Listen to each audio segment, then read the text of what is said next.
The rats escaped our swords, spurred on by their own cowardice. It made them run faster than I thought them able. Chasing them, tracking them was harder than it ought to have been. We chased them halfway across the country, until one day we heard that they had stopped moving. They had holed up in a shipyard and were raiding the local villages for supplies, waiting, word had it, for a ship to take them to Grey Shore Island, the very place where I grew up. Grey Shore is a hellish place, ruled by the Brotherhood with cruel, vice-like grip. It's a place that I ran from as soon as I was old enough, away from the Brotherhood. The Brotherhood have been working with the rats. There's no telling how bad the corruption has gotten, and no telling how deadly a power they could be. I called for help from our ally, the Sultan. He told me of a beach just down the coast where we could rally forces and build weapons to try and take them down.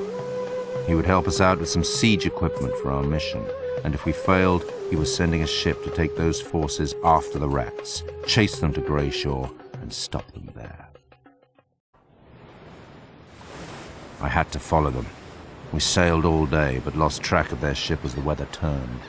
I guided us to land on the south shore of the island where we might find a friendly face. My brother and his wife. It had been years, but they welcomed me as if it were only days. They told us about the rats' influence on the island and how they had been working with the Archbishop for years now, threatening the populace.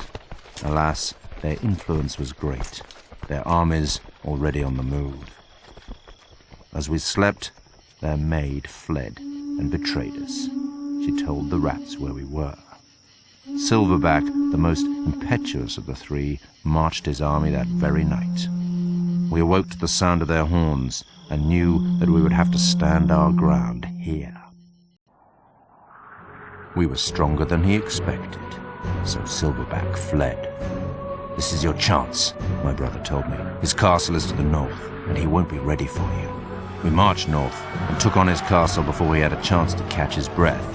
His forces there were strong, but we still had the scent of victory in our blood.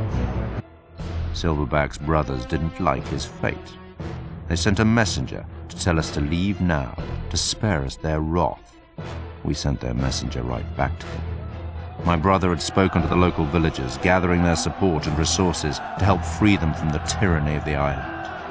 It was a good job, as word soon reached us that the combined army of the rats and the Brotherhood was heading towards our location. We had to rebuild Silverback's castle and defend it with our very lives. We wore them down, and they retreated. Word spread about our battles. The people of the island rose up to join us. "We can take this back," I told them. "We can take back this island and banish the Brotherhood forever."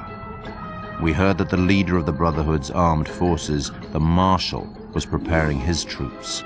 I told our troops that we had to leave now, to take the fight to them whilst they still prepared. The element of surprise would be what allowed us to take the upper hand.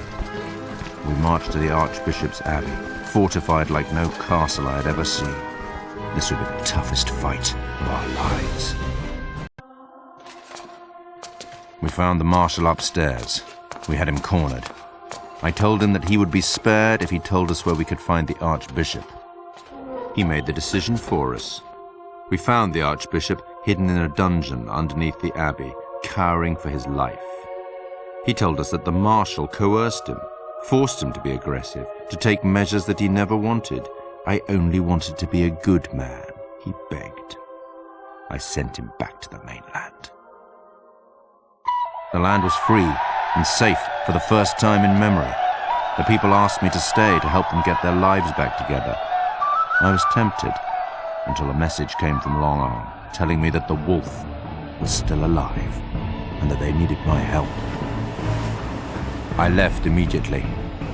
I didn't yet know that my presence in the battles to come would barely make a difference to what was to happen in the end.